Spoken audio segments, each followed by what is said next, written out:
téléspectateurs, bienvenue au cœur de Moussoro pour la Semaine nationale de la femme tchadienne. Ce matin, nous avons le plaisir de vous offrir un menu très spécial qui est la scolarisation des filles dans la province de Bahr El Ghazal et principalement dans la ville de Moussoro. Bonjour Aïcha. Bonjour. Nous parlons de la Semaine nationale de la femme tchadienne dont le thème est défis et perspectives. Effectivement, nous ne pouvons pas ne pas parler de la scolarisation des filles et de ce fait, nous entrons dans le lycée bilingue de Moussoro pour en savoir davantage. Aïcha. مرحب. بالتعليم تنهض الأمم وتزدهر. المشاهدون الأفاضل مرحبا بكم ونحن في إطار الأسبوع الوطني للمرأة التشادية والذي يكون حافلا بالعديد من الأنشطة الثقافية والتعليمية وهذا يجرنا إلى أن نتحدث إلى مسألة تعليم الفتيات أو تعليم البنت ونحن أمام ثانوية مزدوجة بمسورو لنتعرف كثيرا عن مسألة تعليم البنت بمدينة مسورو. فمشاهدينا ننتقل إلى المدرسة لنعرف كثيرا عن مسألة تعليم الفتيات.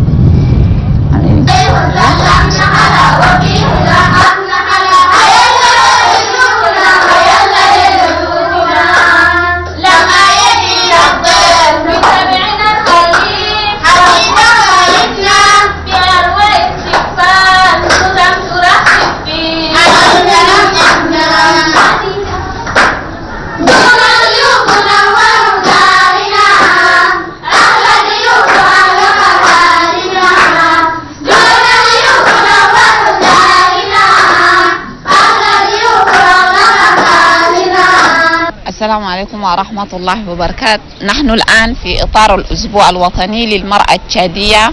باعتباركم فتيات أو بنات دارسات، ما هي طموحاتك في خلال هذا الأسبوع؟ طموحاتي في خلال هذا الأسبوع أن نعمل نشاطات في مدرستنا لكي نستفيد منها. والمثل الأول بدينا فيها نشاط أدوات المنزلية. بدينا من أول يوم الاثنين يوم اثنين شهر 2 عام 2020 في تعداد المنزلة بين الفصلين، فصل الأولى إعدادي وثانية ثانوي. نعم. ثم بعد بكرة نبدأ بفصلين الثانية إعدادي وأولى ثانوي، ثم بعد ولدينا طموحات كثيرة لأجل مدرستنا ونشاطاتنا. ما هي أنواع الأنشطة التي تقومون بها؟ أنواع الأنشطة التي تكون مثلا التي يقومون بها التعداد المنزلية، إلقاء الشعر، مطارحات شعرية، خطابة، أسئلة، مسابقات القرآنية، كثير منها. الزميلة أبي الأخت، ما هي طموحاتك في خلال الأسبوع الوطني للمرأة التشادية؟ فطموحاتي كثيرة جدا في عيد المرأة التشادية. فعيد المرأة التشادية عيد جيد جدا وثقافة جيدة جدا. فنحن طالبات ثانوية المزدوجة ويشرفنا جدا أن نخرج في حفلة عيد المرأة التشادية، ويشرفنا جدا أن نلقي كلمة للسيدة الأولى هند ديبي جدا، ويشرفنا جدا حضورها المميز لنا. فما هي رسالتك لأولياء الأمور الذين يرون في أو يجعلون حاجز في تعليم البنت؟ ما هي الرسالة التي توجهينها لأولياء الأمور ضد تعليم البنت؟ نعم.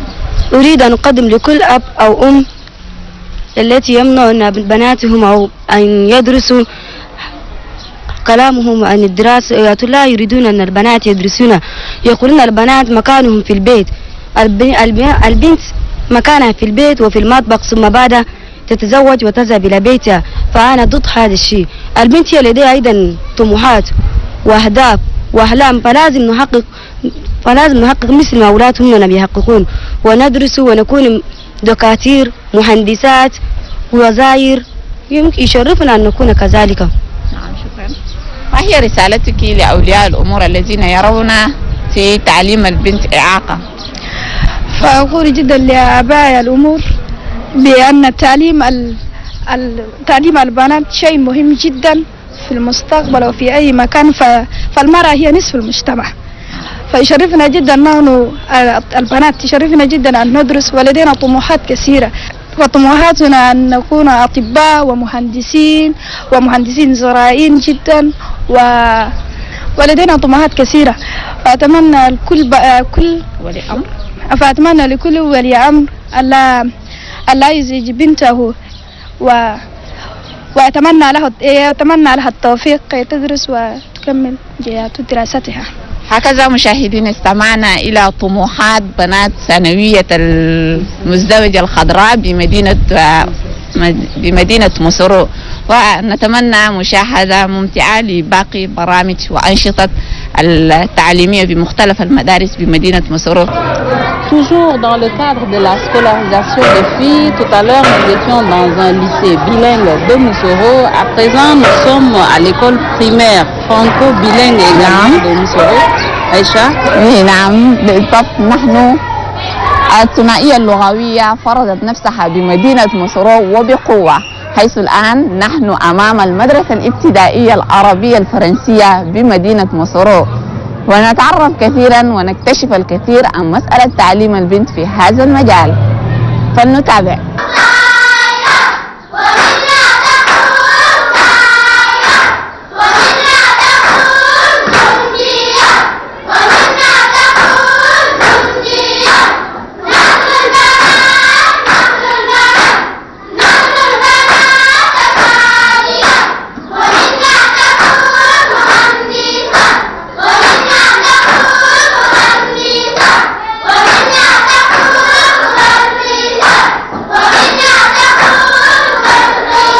Amis téléspectateurs, comme annoncé tout à l'heure, nous sommes dans l'école primaire franco-arabe de Moussoro.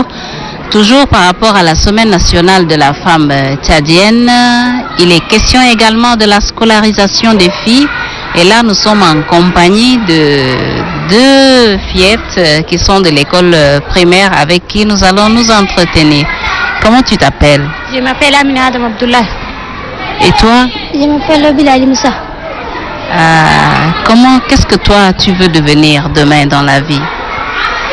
Je m'appelle ministre. Ah, tu veux être ministre? Oui. Ah, donc c'est qu'il faut étudier beaucoup. Hein? Il faut beaucoup étudier. Oui, beaucoup. Tu es dans quelle classe maintenant? CM1. CM1. Oui. Dans votre classe, il y a beaucoup de filles? Oui. Il y a beaucoup de filles, il y a garçons. Toi, qu'est-ce que tu veux devenir demain? Sage-femme. Ah, tu veux être sage-femme? Oui. Ah, donc il va falloir que tu fasses des études scientifiques. Il faut que tu aies un bac D. Oui. Hein? Tu es dans quelle classe toi aussi? CM1. CM1. Oui. D'accord.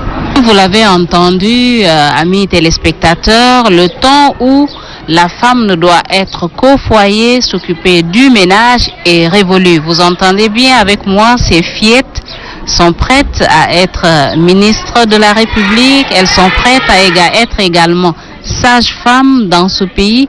Et donc, nous prions les parents d'amener les enfants à l'école, car il y a également un adage qui dit éduquer une fille, c'est éduquer toute une nation, mais également que derrière tout homme est assise une grande dame.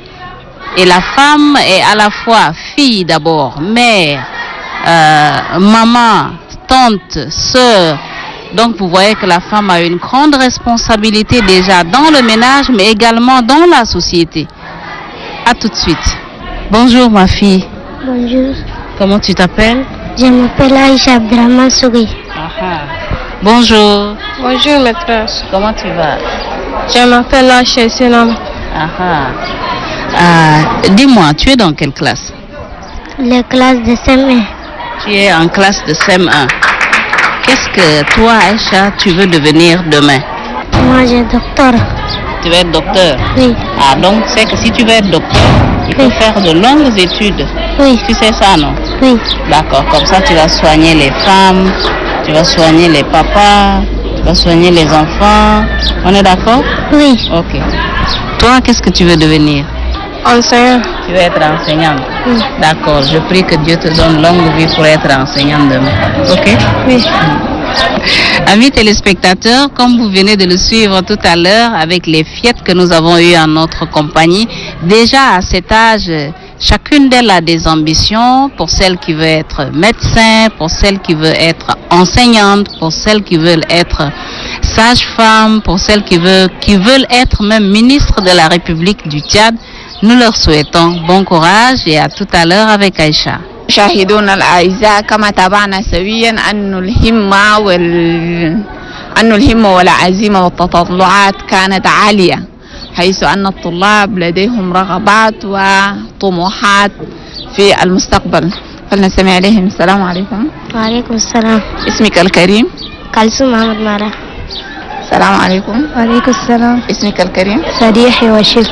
نعم. ما هي طموحاتك في المستقبل؟ ماذا تتمنين أن تكوني؟ أتمنى أن أكون دكتورة. دكتورة. لماذا اخترت هذا التخصص بالذات؟ لأني أريد أن أكون دكتورة فقط. بتساعد المريض؟ قولي الكلام ده كله. نساعد المريض عشان يشفى عجلة وياتو. اوكي، ماذا انت تتمنين ان تكوني في المستقبل؟ مستقبل دكتورة. لماذا اخترتي هذا التخصص بالذات؟ إذا نساعد المريضات ونساعدوا ونقومهم نقيمهم وننتم إبرة وشنو ونقيمهم نساعد المساكين كده. المشاهدين كما استمعتم إلى طموحات هؤلاء الفتيات، فهذا مؤشر يبشر بالخير بأن البلاد تمتلك أبناء وفتيات لديهم رغبات وطموحات يأملون من خلالها إلى النهوض بالبلاد. فهذا يجرنا إلى الحديث بأن البنت قادرة أن تكون وأن تساهم في تنمية الوطن وبناء البلد. فكما يقال في المثل: وراء كل رجل عظيم امرأة. فندعو من هذا المنبر جميع أولياء الأمور بإرسال أبنائهم وبناتهم إلى المدارس لتلقي العلوم الدراسية في شتى المجالات. انتي ما مرتاكي، انتي ما مربات، انتي ما مرتاكي، انتي أم انتي مريض، انتي أخوت ما بقول لك إيفا. Amis téléspectateurs, nous continuons notre bonhomme de chemin. Nous avons parlé de la scolarisation des filles dans la ville de Moussoro, dans la province de Bahr el Ghazal. Nous avions eu affaire tout à l'heure à de petites filles de l'école primaire, mais également à des fillettes également du CEG. Cette fois-ci, le décor change parce que nous avons affaire à des grandes filles de la terminale avec lesquelles nous allons nous entretenir. Bonjour madame. Bonjour madame. Comment vous vous appelez? Je réponds au nom de Landung Cynthia, élève en classe de Théa, lycée de l'unité de Moussoro. D'accord. Et vous? Ok, bonjour. Je m'appelle Rondel Ngodmbadjian, élève en classe de terminale D de lycée de l'unité de Moussoro. Et vous? Ok, moi je réponds au nom de Kaltouma Youssef Tchomoko, élève en classe de terminale D du lycée de l'unité de Moussoro. Kaltouma, oui. Dites-nous un peu, nous sommes dans la semaine nationale de la femme tchadienne. Oui. Quelles sont vos impressions et qu'est-ce que vous pensez devenir demain? Nous préparons cette semaine depuis quelques jours. Et voilà, aujourd'hui, nous avons mis certaines activités dans notre plan pour accueillir la première dame qui a voulu venir fêter avec nous ici. Donc, dans nos ambitions, nous voulons devenir des cadres de demain. Bon, je suppose que Kaltouma, elle veut devenir quoi demain? Bon, Kaltouma, elle veut devenir une médecin. Oui. Vous voulez être gynécologue, généraliste? Oui, je veux faire la gynéco-obstétrique. Vous voulez être gynécologue obstétricienne? Oh, yes, je vais être gynécologue obstétricienne, oui. Ah, vous avez de belles ambitions, Kaltouma. Ok. Que Dieu vous soutienne. Merci. Et vous, qu'est-ce que vous avez envie de faire demain dans la vie? Ok, moi, personnellement, je voulais d'abord être une biologiste, parmi laquelle je voulais étudier la transmission des caractères. En un seul mot, je voulais parler de la génétique, qui est mon ambition le plus profond de mon cœur. Et nous préparons aussi cette semaine nationale de la femme, qui est la première dame à choisir de venir fêter avec nous. Nous sommes vraiment dans la joie et nous sommes manqués beaucoup de choses. Généralement au lycée, nous avons besoin d'un centre scientiste, c'est-à-dire nous voulons que la première dame, bien qu'elle va être au milieu de nous, nous avons besoin d'un centre de scientifiques. Nous avons besoin aussi des labos, pourquoi pas des centres de santé au sein de l'établissement. Nous sommes beaucoup manqués de ces choses-là. Donc vraiment, on a besoin aussi de terrains de football parce qu'au sein de l'établissement, on joue, on prépare même vraiment cette semaine-là, mais nous sommes manqués de tenue et généralement au sein de l'autre là, généralement au sein de la province quand la fête se prépare, on envoie aussi des pains, mais nous sommes manqués de ces pains-là. Nous n'avons pas aussi de tenue en quoi pour jouer. Bon, je me dis que vous avez toutes des ambitions de futures scientifiques, de femmes scientifiques, et vous voulez également embrasser des carrières de médecins, de médecins, de généticiens, comme vous le dites. Donc, vous avez besoin également de faire des expériences sur place ici à l'école. Oui, c'est ce qu'on a besoin. De ça, on propose des labos. C'est pour cela qu'on a besoin de labos. Et vous alors? Moi, je préfère être une avocate. Ah, nous avons cette fois-ci, mesdames et messieurs, affaire à une juriste alors. Oui. Pourquoi vous voulez être avocate? Oui, je voulais être avocate pour faire la justice de ce qui ne marche également dans le pays. C'est juste ça, rien de plus. Bon, vous êtes d'accord maintenant avec moi que la phase où la femme doit être au foyer, la femme doit être seulement à la maison, laver les tasses, faire la cuisine, faire des enfants. Qu'est-ce que vous pensez de cette façon de faire? Bon, je vois que maintenant nous sommes dans le monde moderne. Donc la femme n'a pas seulement sa place dans les foyers. Tout ce que l'homme doit le faire, la femme aussi peut le faire. C'est pourquoi on parle de l'autonomisation de la femme. Généralement, on a retenu cette année le thème genre, enjeux et perspectives. Tout ce que l'homme doit faire, la femme peut le faire. Mais seulement que la scolarisation des filles dans cette zone est faible. Imaginez, dans tous ces lycées-là, on n'arrive pas à avoir 200 ou 300 filles. Généralement, ce lycée, c'est le plus grand lycée dans le Bahr El Ghazal. Donc, on doit avoir un nombre important de filles. Donc, les majeurs problèmes sont que le mariage précoce, le mariage forcé, et nous avons aussi les méthodes traditionnelles néfastes, telles que l'excision, les circoncisions et autres. Et d'autre part, il faut la sensibilisation sur... pour celles ou celles qui ne sont pas instruites, il n'y a pas de problème. Pour nos petites, il faut une grande sorte de sensibilisation sur l'éducation afin que la scolarisation des filles soit développée dans cette zone. Plus, l'autre là, on n'a pas aussi un bibliothèque bagagée ici. Les bibliothèques là doivent être bagagées pour que les conditions d'études, soient dans les bonnes conditions. Il faut que toutes les conditions doivent être réunies. Hier, on a proposé de jouer, depuis la semaine passée, on a proposé de jouer au handball ici. Généralement, le sport là, on fait dehors. Normalement, on doit avoir notre stade ici au sein de l'établissement pour jouer. Ils ont proposé à ce qu'on joue. Ils ne nous ont pas apporté le maillot. La première dame a préféré venir fêter ici. Ils ne nous ont pas donné les pains. Donc, pour que la fête soit vraiment passée dans les bonnes conditions, il faut que toutes les conditions doivent être réunies. Amis téléspectateurs, nous sommes très contentes et également très fiers que déjà à cet âge, les filles ont des ambitions de devenir déjà des cadres de ce pays.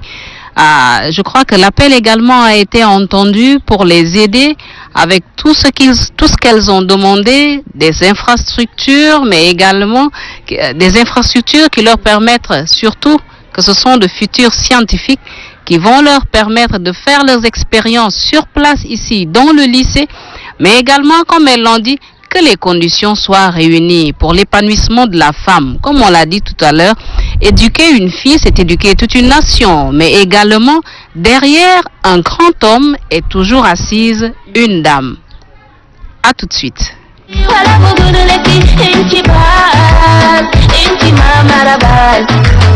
Inti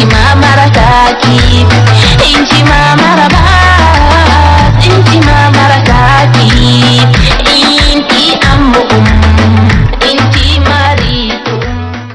téléspectateurs, nous avons le plaisir cette fois-ci d'être en compagnie du délégué de l'éducation de la province du Bahr El Ghazal avec lequel nous allons nous entretenir sur la scolarisation des filles, mais également le taux de la scolarisation des filles dans la province du Bahr El Ghazal. N'est-ce pas, Aïcha? السيدة أميرينا ومشاهدونا الأعزاء، أهلا بكم في هذه الحلقة الخاصة بالتعليم، ونحن في إطار أنشطة الأسبوع الوطني للمرأة، فنحن نستضيف في هذه الحلقة المندوب الإداري لوزارة التربية الوطنية بمدينة مصر. أهلا بك. Bonjour délégué. Bonjour. Vous pouvez vous présenter? D'abord, je voudrais remercier pour avoir me donné cette opportunité pour m'exprimer. Je m'appelle M. Moussa Boutardé, je suis le délégué à l'enseignement et à la jeunesse de la province du Bangladesh. Dites-nous, nous sommes dans la semaine nationale de la femme tchadienne. Quel en est-il du taux de scolarisation des filles dans la province du Bahr El Ghazal? Merci beaucoup. Avant d'entrer dans le vif du sujet, permettez-moi de vous présenter la délégation en tant que telle. Cette délégation a été créée en 2008 par un décret du président de la République. Aujourd'hui, la délégation compte 10 inspections pédagogiques de l'enseignement primaire, 3 inspections départementales de l'éducation nationale. Elle compte également 122 écoles primaires, 9 CG, 2 lycées. Cette année, nous avons un effectif de 28 883 élèves, dont 1991 filles, soit un pourcentage de 44%. 44% des filles, selon les rapports de l'année de la rentrée 2019-2020. Qu'en est-il alors de la scolarisation des filles? La scolarisation de la fille, je crois que depuis ces derniers temps, entre-temps, c'est-à-dire depuis 3 ans que j'étais ici, avant, dans les années passées, dans les 3 années passées, nous sommes à peu près à 34%. Donc cette année, Dieu merci, nous sommes à 44%. Donc cela explique que les parents d'élèves ont un peu compris l'éducation de la fille, l'importance de l'éducation de la fille. Donc c'est pourquoi on est arrivé aujourd'hui à 44%. Est-ce que vous avez mis sur pied un système de sensibilisation ou comment vous faites pour pouvoir rehausser ce taux de scolarisation? Généralement, avec l'appui des partenaires, nous avons, parce qu'entre-temps, il y a ce qu'on appelle l'association des parents d'élèves. Mais ces dernières années, avec l'appui des partenaires en éducation, nous avons eu aussi à créer des associations de mères d'enfants. Aujourd'hui, dans chaque établissement, on trouve une association de mères d'enfants. Donc, ce qui explique que la femme elle-même a compris l'importance de l'éducation. Donc, si la femme a effectivement compris l'importance de l'école, je crois qu'elle ne va pas hésiter à envoyer ses filles à l'école.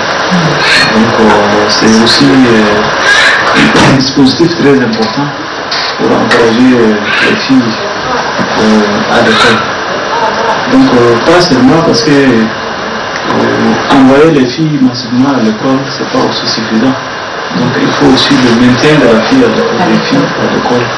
Donc, pour finir le cycle aujourd'hui, si on prend un peu dans certaines, la femme et sa place dans la société. Donc, c'est pourquoi aujourd'hui, les plus hautes autorités du pays, en l'occurrence le chef de l'État et la première dame, le début maintenant, à chaque fois ils sont en train de plaider l'essor de la femme. Ils ont donné aussi un quota de 30% dans les nominations électives et d'autres. Donc c'est pourquoi il faut que les gens comprennent que donc, les dispositifs de la sensibilisation, c'est aussi important. Nous, au niveau de Baragaza, nous avons demandé aussi aux chefs traditionnels, les chefs de canton et autres, les chefs de village, tout ce monde. Parfois, si on a eu la chance d'aller sur le terrain, chaque fois on insiste sur l'envoi des filles à l'école. On insiste aussi sur le maintien de la fille à l'école. Donc, c'est pourquoi, comme les plus hautes autorités du pays ont demandé, donc à chaque fois, on est en train de sensibiliser les gens dans ce terrain.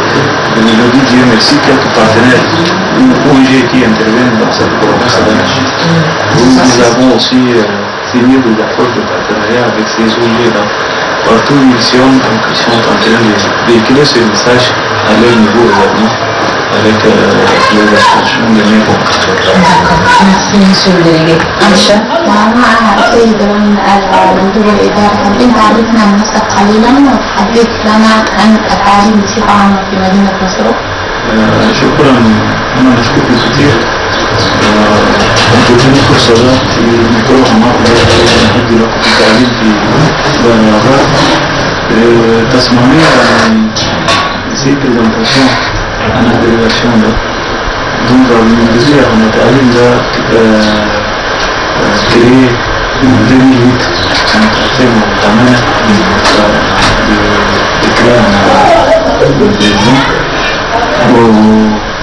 الديليغاسيون ده اليوم عندنا في ديليغاسيون ده 3 انسبكسيون بيداغوجيك انسبكسيون ديبارتمنتال ومننا 10 انسبكسيون بيداغوجيك ومننا تقريبا 122 كل مدارس. والعدد التلاميذ في السنة ده عندنا 28,863 وفي بقى عندنا 1291 بنات. ده كل بالنسبة للبنات ده البرسنتاج ده عندنا 44% من 44% ده يعني بنات. معناته دي نسبة عالية. هل هناك في تغيير في عقلية أولياء الأمور من أجل إرسال بناتهم إلى التعليم؟ تغيير فيه يعني في السنين اللي فاتوا، في 3 سنين اللي فاتوا ده أنا هنا قاعدين في 33 أو 32% بالنسبة للبرسنتاج البنات في التعليم. خاصة عندنا في 44 ده يعني في تغيير كثير. ما هي الإجراءات التي اتخذتها المندوبية من أجل التعزئة والحملة التعليمية لتحسس أولياء الأمور بأهمية التعليم؟ هذا يعني إجراءات كثير. مشينا في برا كان قاعدين يعني في ناس راونا في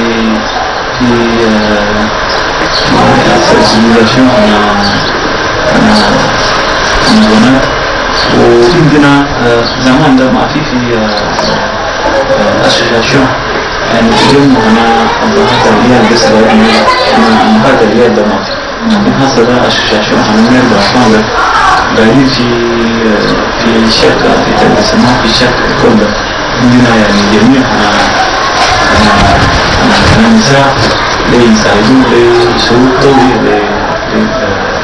للأبهات الرياض بخليهم البنات ده في الكور. البناء ده ما يعني خلاص تجيب كور وخلاص تخش الكبس تشيل وتمرة وتتجوز وكده تخليه مكمل يزيد خلاص. البناء ده تخليه يعني وجد كور كويس ما كمل سكة البناء هذا وتمرة تشيل البناء ده تخليه تتطور لمكملة وتجيب كلمة الأثر عن الرسالة التي توجهها لأولياء الأمور؟ أولا مشكور كثير. هسه هنا لقينا فرصة يعني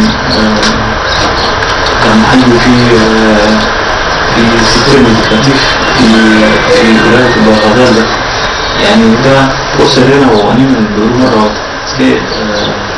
الناس كتير الأغلب تتعور فيها ويشوفوا في تيلي وناس بصموا كتير ده يعني ذاتك بيكون لنا عديد مرة بيكون لنا شجاع.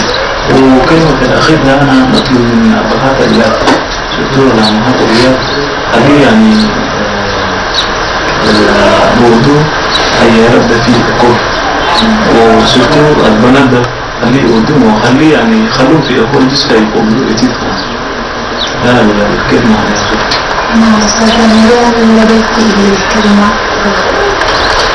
Monsieur le délégué, quel est le message que vous avez à l'emploi des parents, des enfants et même des éducateurs?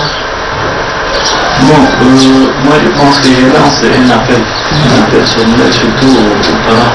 C'est quand on parle de l'éducation, il faut d'abord qu'il y ait des ressources. Surtout, il faut d'abord les élèves eux-mêmes. Et dans certains cas, on a dit,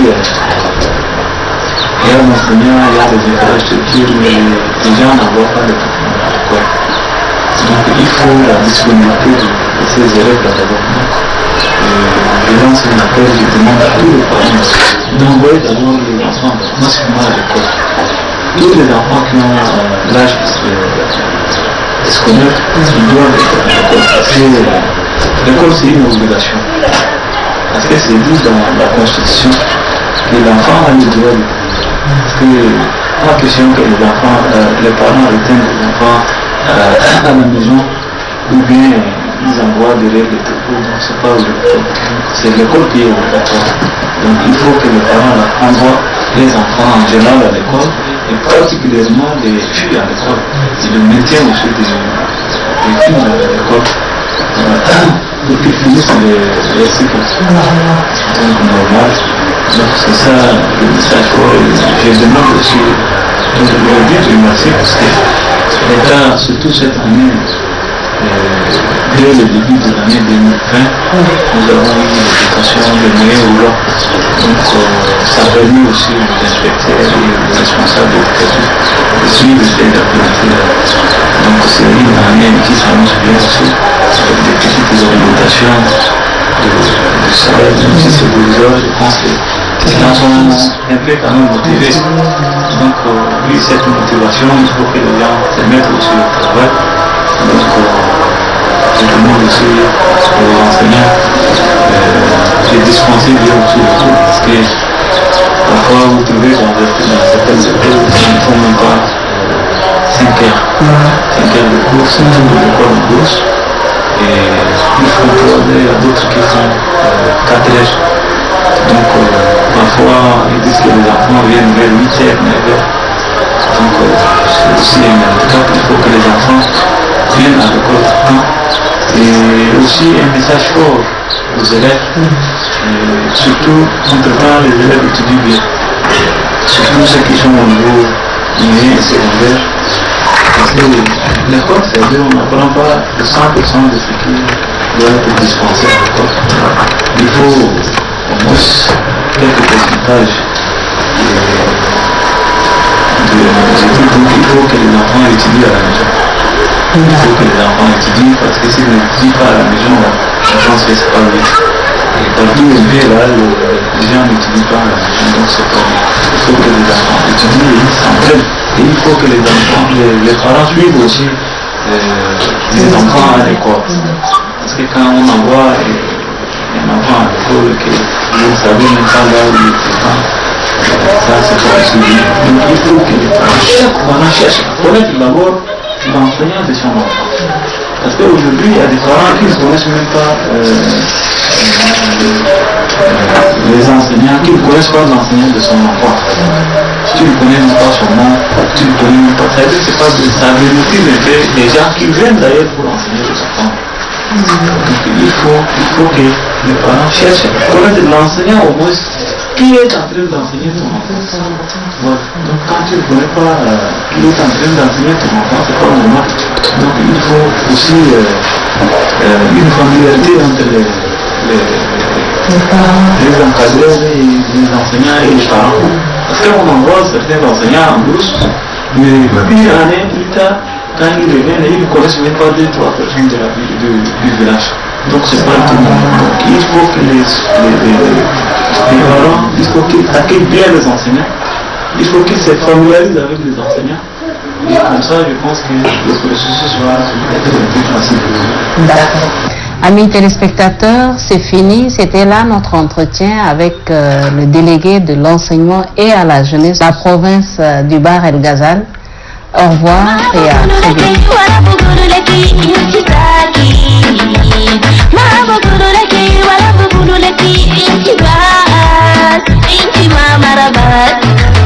Inchi mama rataki